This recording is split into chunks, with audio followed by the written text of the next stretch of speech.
So despite a teacher's best efforts, there comes a time when a student's behavior is beyond what they can manage in the classroom, and they're going to need to request help from the office. Now, this request is often a piece of paper that's sent with the student to the office. So in this video, we're going to start with the discipline form itself. I'm going to share some do's and don'ts for your discipline referral form and your overall discipline procedure at your school. Now, in my travels, I see a wide range of procedures and documentation for discipline referrals in schools, from no system, no documentation at all, to forms that are so cumbersome and so complex that teachers don't even have time to fill them out. Did you know that you should have only one piece of paper related to discipline? You don't need detention slips, citations, demerits, or any other piece of paper related to behavior. Check the description below for a free download of the one discipline referral that I use, because why start from scratch, right? Now, here are my top tips, the do's and don'ts of creating a discipline referral. Number one, a good discipline referral should be really simple. It should be quick and easy for a teacher to complete. So think check boxes. This is not a time for the teacher to have to write a story.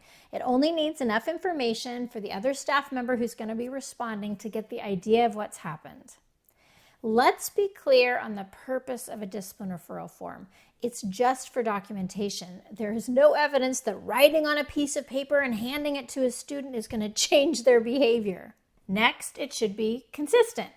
Everyone at the school should use this form and only this form. You need to get rid of all of your other behavior forms, get rid of detention slips and citations, and commit to using only one.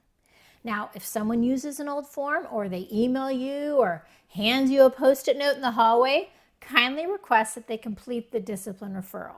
This is going to be really important later when you go to look at your school data, because you don't want to be chasing down all this information with a bunch of sticky notes and emails from teachers or from hallway conversations. You also want the form to be restorative. For example, on the back of the one discipline referral, I list the restorative questions so that students can reflect on what happened, what they were thinking and feeling at the time, who was impacted, and what needs to happen to make things right moving forward. I even include an early childhood version with more simple language. Now, a note here. Students need a caring adult to help them reflect on these questions. It's not an independent activity.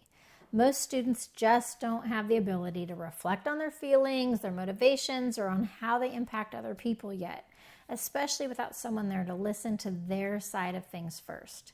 From little kids to teenagers, they need a lot of assistance. When a supportive adult goes over these questions verbally with the student, that is when the real processing happens. Next, a good form is going to provide you with data. Now, in restorative PBIS, we use this data for targeted school-wide planning and decision-making. You're going to want data points like time of day, location. Finally, a good referral form is going to promote equity in your discipline system. So maybe even more important than what's on the discipline form is what's not on it. You're going to notice on the one discipline referral form, there is no teacher decision on consequences. Now, here's why. A lot of schools have the teacher or the staff member make a decision on the consequences right there in the heat of the moment. You know, like a checkbox on the form for the student to be assigned a detention.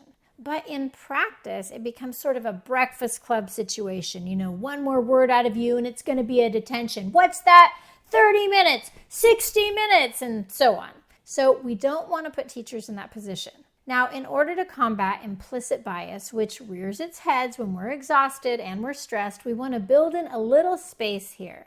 So instead of asking a teacher to make a decision in a stressful moment, it's really better to refer the student to another adult who can help de-escalate the situation and determine an appropriate response. We call this a neutralizing routine for a vulnerable decision point, and it helps promote equity and it reduces disproportional discipline in schools. The other thing you're going to notice that's missing on the form is there's no parent signature.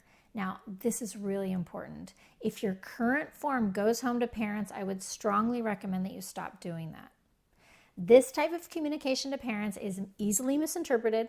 It doesn't promote a positive homeschool connection, and it can set kids up for abuse. Instead, you should call home when you're concerned about the child's behavior. Check out my video on how to call home for misbehavior so that this is a productive, collaborative discussion with the parent. Now, in my free download for this video, I'm going to be sharing the exact discipline referral that I created for all of the schools that I work with. It has all the important data points and none of the problematic ones. The teacher or the staff should write no more than one sentence and maybe even indicate some strategies that they've already tried. Then, the person responding to the behavior would complete the action taken section on the bottom, describing the consequence or the response. For example, an apology, restitution, loss of privilege, community service, things like that. Now, on the back side, I've included the restorative questions for the staff member to ask the student. If you're in a situation where the student has to wait to talk to someone, they could look over those questions and start to complete them. That'll help them start to reflect while they wait.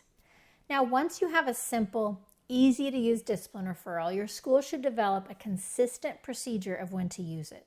So check out the restorative discipline flowchart. I'm going to link it below here, which is going to help get your whole staff on the same page about when to make a referral, which behaviors will be managed by teachers and staff, and which behaviors should be referred to administrators. When we get consistent procedures in place, our schools become more predictable and safer. We start working together, making community agreements and creating systems. And once you get these systems in place, you can begin to layer in restorative practices. And that's when it gets really exciting. That's when you get to the heart of the matter and really intervene and stop behaviors from the root. Now, if you're a school or a district leader and you want to work directly with me and other school administrators on the same path, check out my Restorative PBIS School Leadership Academy. School leaders from all over the U.S. and other countries are signing up, and together we're going to be transforming our schools with restorative practices in PBIS. Enrollment's open, so go to lauramoyman.com and enroll today. I can't wait to meet you.